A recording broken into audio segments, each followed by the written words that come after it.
I spent 3 months clearing brush, grading dirt, and laying gravel to build a road to my own ranch on my own land. Paid for every inch of it myself. And the day it was finally finished, the HOA put up a steel gate right in the middle of it and told me I had to pay $100 a month to use my own road. They thought I'd just roll over. They were wrong. You owe us access fees now, Sharon Mitchell said, standing in designer heels beside that gate, smiling like she'd already won. The county approved our jurisdiction this morning. Pay up or find another route. My blood went cold. Another route didn't exist. This was the only way to reach my cattle ranch, the land my grandfather died defending during the Dust Bowl. Without this road, I couldn't deliver livestock, couldn't get feed in, couldn't run my operation. She knew it. That's why she was smiling. What she didn't know? I'd spent 15 years as a land surveyor fighting eminent domain cases for ranchers across 3 states. She just picked a fight with someone who knew every property law loophole ever written. My name is Ben Carson. I'm 47 years old, and this land has been in my family since 1892. We've survived everything Texas could throw at us. Until Meadowbrook Estates went up 3 years ago and Sharon Mitchell decided suburban rules outranked a century of working this dirt. The trouble started simple enough. The only paved road connecting my ranch to the highway ran straight through their development. For 2 years, nobody cared that my cattle truck rumbled through at dawn. Then Sharon became HOA president, and everything changed overnight. She banned commercial vehicles during daylight hours. No trucks over 2 tons on residential streets. No trailers, no livestock transport, no agricultural equipment during community quiet hours. When I explained this, road was my only access, she suggested I schedule around community needs, schedule a working ranch around HOA meeting minutes. I tried negotiating. I tried working at 4 a.m. and 11 p.m., destroying my sleep and my back. But cattle don't care about bylaws. When a cow is sick or a fence breaks or feed needs hauling, you can't wait for approved hours. I started losing contracts. Buyers stopped calling when I couldn't deliver on time. I missed a veterinary emergency that cost me a prize, Angus bull worth $8,000. Every week brought another loss, another missed opportunity, another piece of my family's legacy slipping away. I'd sit at the kitchen table after midnight, staring at unpaid invoices, doing math that didn't add up, watching 130 years of work suffocate under rules designed for people who thought ranch life meant decorative wagon wheels. That's when I remembered what my grandfather told me as a kid. We were sitting on this same porch, and he pointed toward the back 40. There used to be a county road back there, he said, before the highway. Still on the maps, just nobody uses it anymore. I'd forgotten that conversation for 30 years, but desperation made me remember. I drove to the county records office on a Tuesday morning, the kind of hot Texas day where the air shimmers and even the lizards look tired. The clerk, a woman named Patricia who'd worked there since the Carter administration, pulled up survey maps from 1957. There it was, a 20-foot easement running through my back pasture, connecting to Farm Road 339 2 miles west. Half on my property, half on county land that hadn't been touched since Eisenhower was president. This still legal? I asked. Patricia squinted at the screen. Easement was never formally abandoned. Technically, still public right-of-way, just unmaintained. She looked at me over her reading glasses. You thinking what I think you're thinking? Depends. You think I'm thinking about rebuilding it? She smiled. Then yes. And good luck. That HOA's been a pain in everyone's backside for 2 years now. I drove out to survey the old road that afternoon. It was completely overgrown, swallowed by mesquite thickets, cedar brakes, and thorny locust groves. 60 years of neglect had turned a road into wilderness. But underneath the brush, I could still see the old road structure. Culvert ends poking through creek banks, gravel that still held its grade in spots. Even a few rusted fence posts with faded county markers. The road was still there. It was just waiting for someone to clear it. That night, I called my daughter Katie. She was finishing her junior year at Texas A&M, studying agricultural engineering with a focus on land management. Smart kid, inherited her mother's brains and my stubbornness. When I told her about the road, she didn't hesitate. I'll be home Friday. Tell me what equipment we need. Katie, this is 3 months of hard labor in 100-degree heat. Dad, You think I spent 3 years studying soil mechanics just to sit in an office? When do we start? My best friend Luis showed up Saturday morning with his flatbed hauling a case dozer that had seen better decades but still ran well. Luis and I went to high school together, worked cattle together, buried our fathers within 6 months of each other. The kind of friendship that doesn't need explanations. Heard you're building a road, he said, climbing down from the cab. Heard right. He spit in the dirt and grinned. About damn time someone reminded this county what real work looks like. We started clearing on June 1st, 2024. The heat was intense, the kind that makes you understand why old-timers talked about hell as unbearably hot. We worked dawn till 10, took breaks during the worst heat, then worked again from 4 till dark. Katie ran the survey equipment, shooting grades and marking drainage paths. Luis operated the dozer, pushing through brush. I ran the chainsaw and hauled debris, cutting mesquite trunks thick as fence posts. Every day was the same. Sweat, thorns, sawdust, progress measured in feet instead of miles. We found pieces of the old road, like archaeologists uncovering ruins. A culvert from 1956 still perfectly functional. County markers stamped with dates from the Eisenhower administration. Even an old mile marker lying in the weeds, its numbers barely visible under decades of rust. This road wants to come back, Katie said one evening, wiping her forehead with a bandana. Land remembers its purpose, Luis agreed. Just needs people who remember too. By the end of June, we'd cleared a mile. By mid-July, we had the full 2-mile stretch opened. The dozer work was done, and we'd cut drainage channels every 100 feet to handle runoff. Now came the grading and gravel. I hired a road grader from the county equipment yard, run by a guy named Ed who'd worked with my father back in the 80s. Heard what you're doing, he said when I picked it up. That HOA giving you hell? Something like that. He knocked twice on the grader's blade. This one's got good teeth. Bring it back when you're done. Not before. No rush. It was his way of saying he was on my side. We graded for 3 weeks straight. Luis and I took turns on the grader, working in 12-hour shifts, making pass after pass until the road surface was smooth. Katie followed behind with a water truck, keeping dust down and helping the gravel pack. Then came the stone. 23 truckloads of crushed limestone, each one dumped and spread and rolled until the road went from raw dirt to solid infrastructure. By September 15th, we had a road. Not pretty, not paved, but solid. A working road for working people. The kind that gets the job done. The day we finished, I stood at the county highway end and looked back at what we'd built. 2 miles of gravel stretching through live oak and cedar, connecting my ranch to the world without asking anyone's permission. Katie took a video on her phone, not for social media, just for memory. Grandpa would be proud, she said, her voice cracking slightly. Yeah, I managed. He would. That night, we had a small celebration. Just the 3 of us, sitting on my tailgate, drinking cold Shinerbach and watching the sun set over the road we'd built. The light turned everything gold. To freedom, Luis said, raising his bottle. To family, Katie added. To the road, I said. And we drank to all 3, because in the end, they were the same thing. I thought that was the end of it. Because while we were building, Sharon Mitchell was planning, and her plan didn't involve congratulations. The gate appeared on a Monday morning, September 18th. I'd driven into town for feed and supplies, gone maybe 3 hours. When I came back, the road was blocked. Not with a chain or a simple cattle gate, a commercial-grade steel barrier, the kind you see at military installations. 12-foot posts sunk in fresh concrete. Digital keypad with a red LED display. Reflective signs that caught the sun. Meadowbrook Access Control, $100. Monthly fee, authorized vehicles only. I sat in my truck, engine idling, staring at it. My hands were shaking, not from anger yet, from the realization that months of work had been blocked in a single night. Luis pulled up behind me, got out, walked to the gate, and just stood there with his hands on his hips. Katie arrived a minute later. Dad, what is this? I couldn't answer because I was reading the laminated notice zip-tied to the gate. The words were clear. By order of Meadowbrook Estates, HOA, and Meadowbrook Access Solutions, LLC, this road falls under Shared Jurisdiction Access Management. All users must register and pay monthly access fees.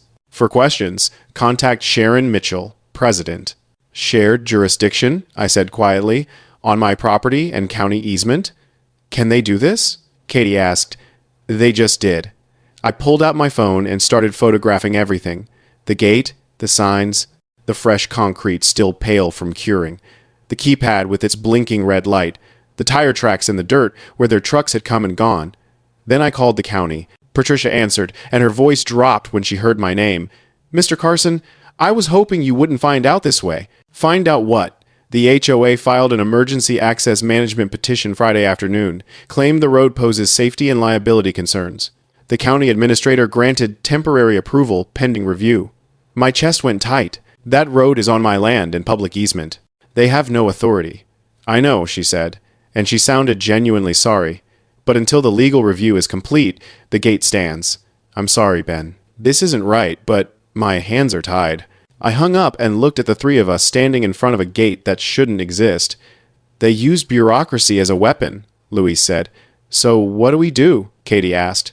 I looked at the road we'd spent 3 months building. Thought about my grandfather defending this land. Thought about my father fighting the highway department when they wanted to cut through our pastures. Thought about Katie, who'd given up her summer to help me reclaim this road. We document everything, I said, and we call someone who knows how to fight with paper instead of fists. That someone was Margaret Hayes. I'd worked with her 15 years ago when a pipeline company tried using eminent domain to seize ranch land for a natural gas corridor. She'd buried them in property law and won settlements for 12 ranchers, including me. She was in her mid-60s now, silver hair pulled back, eyes sharp, with a reputation for making corporate lawyers wish they'd chosen different careers. When she answered my call, her first words were, Ben Carson, I was wondering when you'd need me again. You heard about this? Small-town lawyers hear everything. Plus, your situation has been making rounds in property rights circles. An HOA trying to claim county easement? That's bold, stupid, or both. Which do you think it is? Both. Come to my office tomorrow. Bring everything. We met at her Waco office the next morning. I brought 2 accordion folders stuffed with documents, original survey maps, county easement records, construction photos, time-stamped videos, the HOA's access management notice, and screenshots showing Sharon Mitchell's husband, Gregory, listed as the registered agent for Meadowbrook Access Solutions, LLC. Margaret spread everything across her conference table. She didn't speak for 20 minutes, just read, compared documents, made notes on a yellow legal pad. Louise and Katie sat quietly, watching her work. Finally, she looked up with a smile that would have made a shark nervous. They committed fraud. What do you mean? I asked. She tapped the HOA's emergency petition. They claimed this road is part of their development infrastructure, but your survey maps prove the easement existed 40 years before Meadowbrook was built. They're trying to retroactively claim jurisdiction over public land that predates their entire subdivision. She pulled up the LLC registration on her laptop. And this company, Meadowbrook Access Solutions, formed 3 months ago. Owned entirely by Gregory Mitchell, Sharon's husband. They're charging access fees to county easement land they don't own, funneling the money into a private company, and using HOA authority to enforce it. Is that illegal? Katie asked. Margaret's smile widened. It's spectacularly illegal. This is fraud. Misappropriation of HOA funds if they used community money for the gate installation, and potentially extortion if they're using the gate to pressure a property sale. She started typing. We're filing a lawsuit tomorrow. Civil rights violation, unlawful restraint of trade, fraud, and I'm requesting an emergency injunction to remove that gate within 72 hours. How long will this take? I asked. If the judge sees what I see, we could have a preliminary hearing within a week. If he grants the injunction, the gate comes down immediately. Margaret looked at me directly. But Ben, they're going to fight back, and it won't be pretty. Sharon Mitchell didn't build a fake gate to back down when challenged. Are you ready for that? I thought about my grandfather's face, weathered and firm, the day he told me, never let them take this land, Ben. Whatever it costs, you hold it. I thought about Katie giving up her summer to help build a road to freedom. I thought about Louise, who'd shown up with a dozer and a grin because that's what brothers do. I've been ready my whole life, I said. The counterattack started before our lawsuit was even filed. I woke up Tuesday morning to find my phone flooded with notifications. Someone had created a Facebook post overnight, shared in every local group from Waco to Temple. The headline read, "Dangerous Rancher Threatens Community Safety." The post included a photo of me from an old livestock auction, cropped and edited to make me look angry. The text claimed I'd built an illegal road that endangered children, created dust pollution, and threatened property values. It accused me of aggressive behavior toward residents and suggested I was mentally unstable. The comments section was brutal. People I'd never met were calling me everything from a selfish cowboy to a threat. Someone suggested I belonged in jail. Another person claimed they'd seen me screaming at children. None of it was true, but truth doesn't matter much when a mob gets going. Katie found me reading the comments at the kitchen table. My jaw clenched. "Don't look at that garbage," she said, taking the phone from my hands. "They're trying to make you angry, so you'll do something stupid."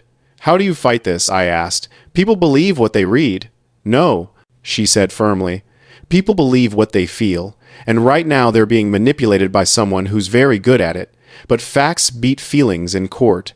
That's where we win." She was right, but it still felt painful. That afternoon, 2 news vans showed up at the ranch, local stations running stories about escalating tensions between longtime rancher and growing suburban community. They interviewed Sharon Mitchell in front of Meadowbrook's clubhouse. She wore a blue dress, hands folded, expression full of concern. "We're simply trying to protect our families," she told the camera. "Mr. Carson has been aggressive and unwilling to work with us on basic safety regulations. We've tried reasoning with him, but he refuses to acknowledge that his actions affect an entire community. The gate is there to protect children playing nearby, to reduce dust and noise, to maintain property values that families have invested their life savings in." The reporter, a young woman with perfect hair, nodded sympathetically. "And what do you say to people who claim the HOA is overreaching?" Sharon's eyes glistened slightly. "I say we're doing what any responsible community would do. We're protecting our children. Is that really overreach?" They didn't interview me, didn't ask for my side, just ran Sharon's version wrapped in concern. Luis called that evening. "You seeing this?" "Yeah. We need to tell your story. Fight back publicly." But Margaret had called 10 minutes earlier with different advice. "Do not talk to media. Do not post on social media. Do not engage. Every word you say will be twisted. We fight this in court with facts, not sound bites." So I stayed quiet while they painted me as a villain. While neighbors I'd helped during emergencies shared posts calling me dangerous, while people who'd never set foot on a ranch explained agricultural safety on Facebook, I focused on the only thing I could control, building the case. We worked like investigators. Katie created a digital timeline of every interaction with the HOA, every email, every violation notice, every restriction. Luis drove the road daily, documenting traffic and taking photos to prove there were no safety hazards. I pulled every piece of paper related to the land, original deeds going back to 1892, tax records, water rights, mineral rights, grazing permits, conservation program enrollment. Margaret filed the lawsuit on Thursday, September 21st. The complaint was devastating. Fraud, misappropriation of funds, unlawful restraint of commerce, civil rights violations, intentional infliction of emotional distress. She requested an emergency hearing and temporary injunction, arguing that every day the gate remained was causing irreparable harm to my livelihood. That night, I couldn't sleep. I sat on the porch at 2 a.m., staring at the stars, feeling the weight of possibly being the generation that lost this land. Not to drought or debt or market collapse, but to a woman with a clipboard who believed suburban rules outranked a century of blood and sweat. My hands were shaking. I felt panic, a pressure in my chest that made breathing hard. "Dad?" Katie's voice came from the doorway. She sat beside me, wrapping a blanket around her shoulders against the cool night air. "You okay?" "I don't know if I can do this," I said quietly. The words felt like surrender. The legal fees, the public hatred, the stress. What if we lose? What if I'm the one who finally breaks? She was quiet for a moment. Then, Grandpa didn't know if he could do it either. When the banks came during the Depression, when they threatened foreclosure, you think he felt confident? He was terrified, but he showed up anyway because the alternative was worse than the fear. She leaned her head against my shoulder. "You taught me that land isn't just property. It's proof you existed, that you stood for something. You're scared because it matters. That means you're doing it right. I sat there in the darkness, listening to crickets and wind through cedar, and felt something settle in my chest. Not confidence, something steadier. Resolve. The fear didn't go away. I just decided it wasn't going to stop me. 2 days later, a woman knocked on my door around sunset. I didn't recognize her at first. Mid-50s, nervous energy, eyes that kept checking over her shoulder. "Mr. Carson? I'm Linda Wu. I live in Meadowbrook." I tensed, expecting confrontation, but her voice was quiet. "I need to show you something, but I can't be connected to it." "Is that okay?" She handed me a manila folder. Inside were printed emails, HOA board meeting minutes, budget documents, bank statements. My hands tightened as I read. "Sharon's been lying to everyone," Linda said. "The board never voted to install that gate. She did it without authorization, used HOA funds to pay her husband's company for the installation. We found out last week when someone finally demanded to see the financials." "Why are you telling me this?" Linda looked at me directly. "Because I didn't move here to be part of something ugly. I moved here for a quiet place to raise grandkids. But Sharon's turned our community into something I don't recognize. People are afraid to speak up because she threatens them with violations and fines." She explained that 3 board members had resigned in protest over the past 6 months, that financial records showed over $40,000 in unauthorized payments to Meadowbrook Access Solutions, that Sharon had been running the HOA like a personal kingdom, making decisions without votes, threatening anyone who questioned her. "I made copies," Linda said. "Use them however you need. Just keep my name out of it." After she left, I called Margaret immediately. She reviewed the documents over video chat, and her expression went from interested to sharp. This is the smoking gun. Financial fraud, breach of fiduciary duty, unauthorized use of community funds. "Ben, we just went from a property dispute to a criminal case." She started making notes rapidly. "I'm amending the lawsuit tomorrow, and I'm contacting the district attorney. If she's been embezzling HOA funds, that's criminal prosecution territory." "Will that help us?" Katie asked. Margaret looked up with a smile. "It means Sharon Mitchell is about to have much bigger problems than our lawsuit, and scared people make mistakes." The amended lawsuit landed like a bomb. Margaret filed it Monday morning with every piece of evidence Linda had provided, plus documentation of 3 resigned board members willing to testify. By Tuesday afternoon, the local news was running a different story. HOA president accused of fraud in gate controversy. The narrative shifted overnight. Suddenly, reporters were asking about embezzlement instead of community safety. Facebook comments went from attacking me to questioning Sharon. Someone posted the LLC registration showing Gregory Mitchell as owner. Another person dug up records showing the couple had tried similar schemes in 2 other communities before moving to Meadowbrook. The emergency hearing was scheduled for Friday, September 29th. Judge Raymond Torres presiding. He was known for 3 things: intolerance for nonsense, deep respect for property rights, and a tendency to ask questions that made lawyers wish they'd prepared better. The courtroom was packed. News cameras lined the back wall. Meadowbrook residents filled half the gallery, most looking confused or angry, not at me, but at the situation they'd been dragged into. Sharon Mitchell sat at the defendant's table with 3 lawyers in expensive suits. She looked composed, confident, like someone who'd never imagined losing. Margaret sat beside me wearing a blazer and boots, but her eyes were sharp. She had 3 accordion folders stacked in front of her. Judge Torres entered. Older man, white hair, reading glasses on a chain, the kind of weathered face that suggested he'd seen every legal trick and wasn't impressed by any of them. "Let's get started," he said, settling into his chair. "This is a preliminary hearing on the plaintiff's request for emergency injunction. Mrs. Hayes, you have the floor." Margaret stood slowly. "Your Honor, this case concerns the unlawful obstruction of a public access easement and the fraudulent misappropriation of HOA funds to enforce that obstruction." She placed the first document on the evidence table. "This is the county survey map showing the easement in question. Established 1,957, never formally abandoned, legally accessible public right-of-way." She didn't wait for objections. "This is the HOA's emergency petition claiming jurisdiction over said easement. Note their claim that the road is community infrastructure." Another document. "This is historical record proving the easement predates Meadowbrook Estates by 40 years. The HOA cannot claim jurisdiction over land that existed before their subdivision was even conceived."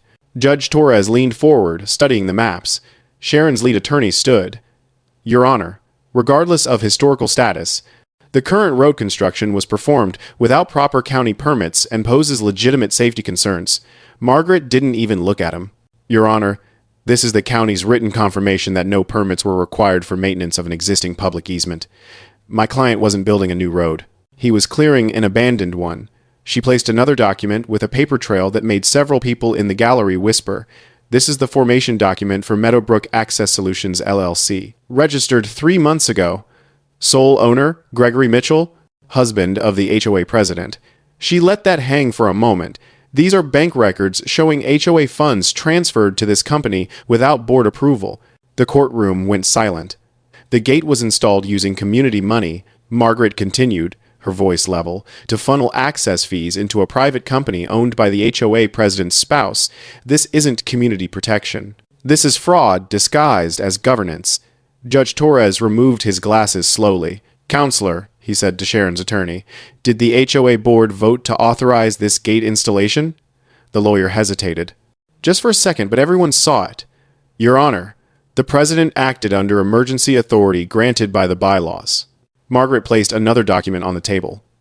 There is no emergency authority clause in Meadowbrook's bylaws that permits spending tens of thousands of dollars without board vote.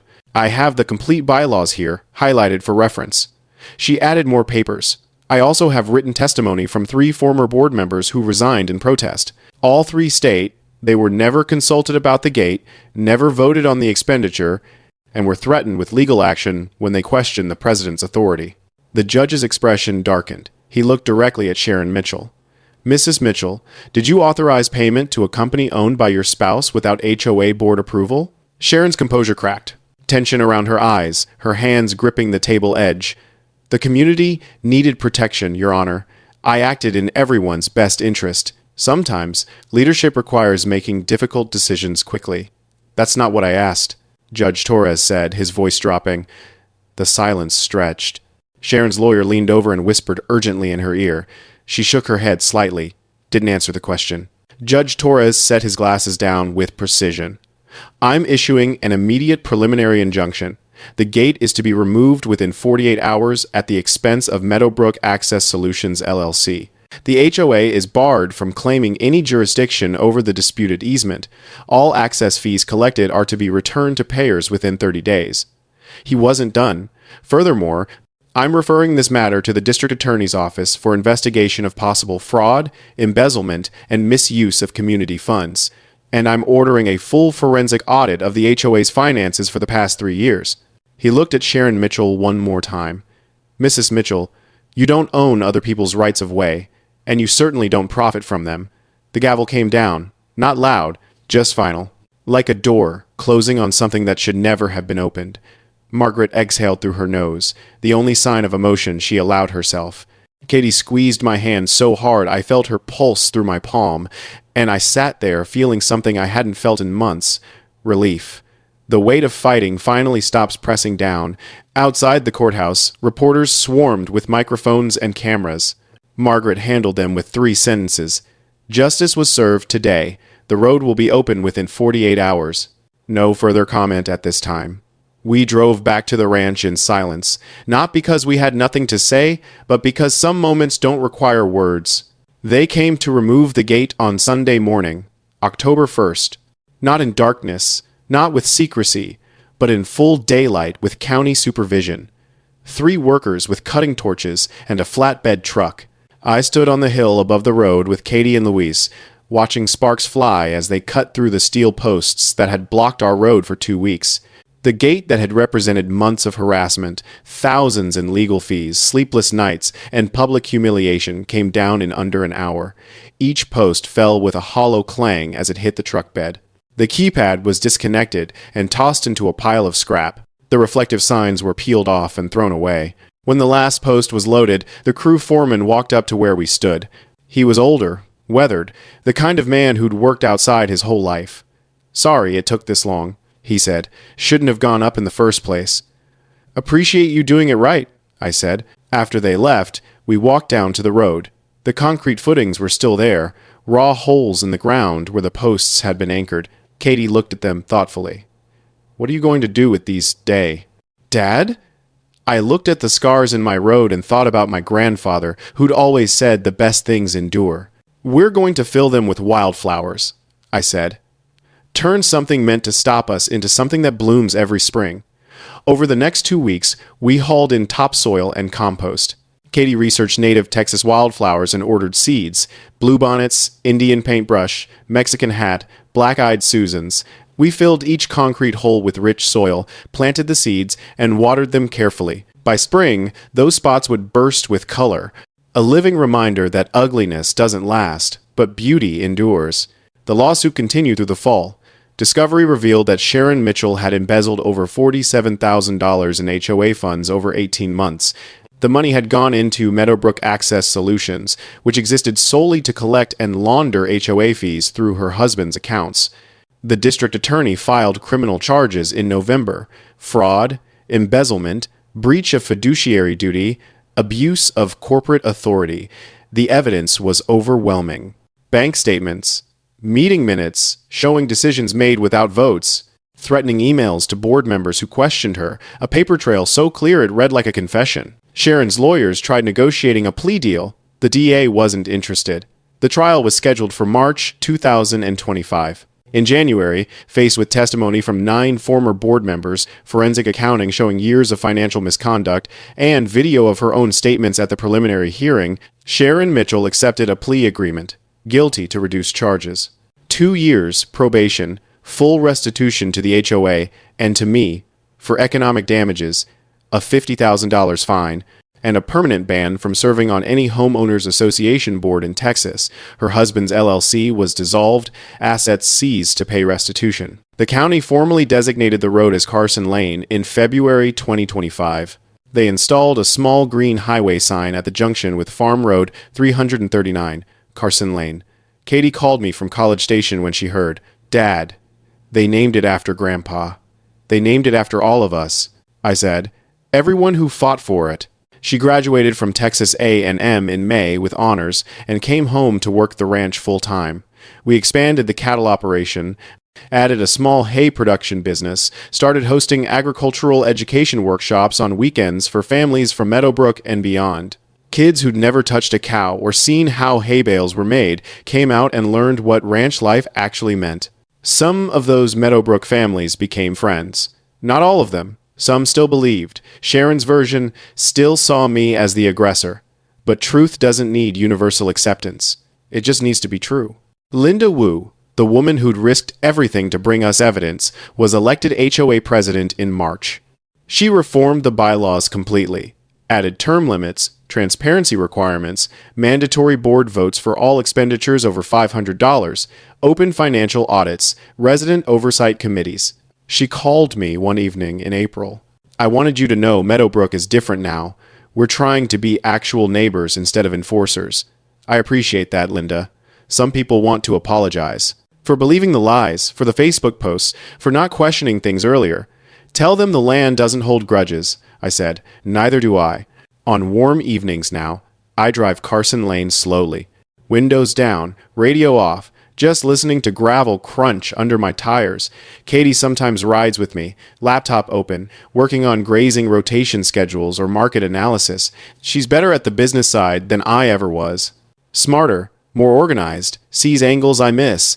She'll run this place long after I'm gone, and she'll do it better than I did. But she'll remember this fight. She'll remember what it means to stand your ground when someone tries to take it. Not with violence or anger, but with patience and paperwork and the stubborn refusal to bend when bending means surrendering who you are. That's what land teaches you. Ownership isn't about deeds or fence lines or tax records. It's about knowing in your bones that this ground is yours because you earned it. Not through conquest, through care. Through showing up every morning and doing the work even when the work is hard, even when easier paths exist, even when people with clipboards tell you your way is wrong. The road didn't save the ranch. We saved the road. And in doing so, we saved ourselves. I think about Sharon Mitchell sometimes. Not with anger anymore, just with something close to sadness. She'd told me once, early on before everything escalated, when I'd tried reasoning with her about the vehicle restrictions, "You think I enjoy this? I built this place to protect families, to create something orderly and safe. Without standards, everything falls apart. Maybe she believed that.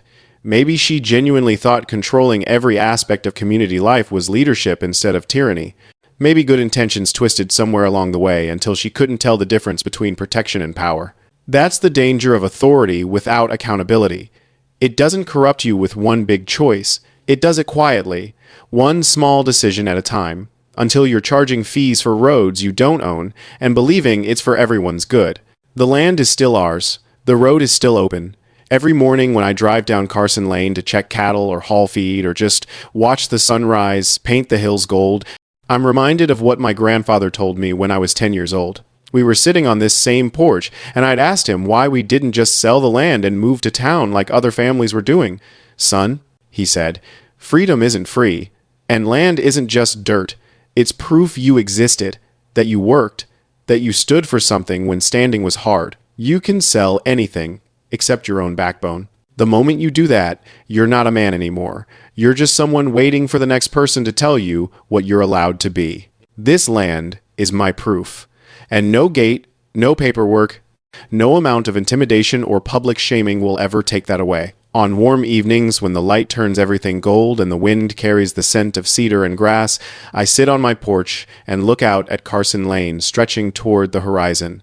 The road we built, the road they tried to steal. The road that's open now and always will be. Katie joins me sometimes, and we don't talk much.